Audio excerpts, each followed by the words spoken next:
Assalamualaikum warahmatullahi wabarakatuh. Kembali lagi bersama saya Firman Ramdhani di Mind and Brain Indonesia. Dan pada video kali ini saya mau sharing mengenai bagaimana kita bisa menghadapi kalau emosi kita lagi meluap-luap. Karena biasa sering ditanya ini sama pasien, utamanya masih di sesi awal. Di sesi awal kan kita biasanya baru edukasi mengenai CBT itu apa, Cognitive Behavior Therapy itu gimana, dan gimana CBT bisa make sense buat dia. Masuk akal buat dia untuk bisa menjelaskan dinamika dari permasalahan yang dihadapi sekarang, terus menjelaskan juga bagaimana proses terapinya. Biasanya itu di sesi awal tuh.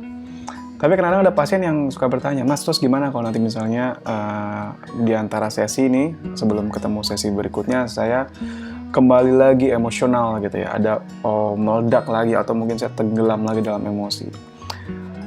Secara garis besar, skemanya adalah it's okay kita menggunakan cara-cara sederhana yang biasa dilakukan. Misalnya dengerin musik gitu ya, atau mungkin kita nonton YouTube atau apapun itu. Bagi saya, cara itu saya suka sebut itu sebagai distraksi sementara. Hanya mendistract kita dari problems, dari emosi, situasi emosional, dan bisa membuat kita lebih tenang. Tapi ingat, kalau dalam framework CBT, permasalahan itu harus selalu diselesaikan utamanya nanti dalam level kognitif dari cara berpikirnya. Distraksi sementara it's okay. Atau kadang-kadang saya juga biasa bilang avoid, menghindar sementara dari problems itu sementara it's okay karena kita belum mampu ngadepinnya. Kalau kita berusaha ngadepinnya malah mudorotnya jauh lebih banyak.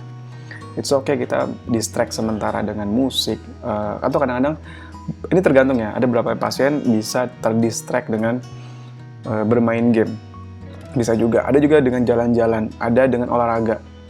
Dengan olahraga, skipping, olahraga yang intens gitu ya, itu bisa. Misalnya jogging atau apa gitu ya, cardio, itu juga bisa. Ada yang dengan bermain game, dan bermain game-nya spesifik ya di individu itu ya. Tapi, sekali lagi, ini cuma sementara. Pada banyak kasus, orang sering pakai ini untuk cara yang paling utama. Karena setelah itu dia merasa emosinya hilang kan, turun dan menuju hilang gitu ya. Atau ada juga pakai cara tidur. Kalau lagi emosional gitu, lagi tenggelam, emosi nggak nyaman, sedih, marah, takut, gitu. Tidur aja udah. Tidur besok pagi kan hilang nih, bangun tidur hilang. Tapi ingat, once kita udah mengalami itu, sebenarnya itu udah masuk ke belief system kita, udah masuk ke dalam pikiran kita pengalaman itu. Mau kita pakai distraksi apapun itu, tetap pengalaman itu udah masuk ke dalam pikiran kita. Nah, dalam CBT, once kita pakai distraksi, yang kayak tadi ya, apapun caranya supaya emosi kita itu turun gitu ya, it's okay, tapi pelan-pelan kita perlu berproses dan berprogres. Kita masuk ke level kognitif kita yang jauh lebih advance.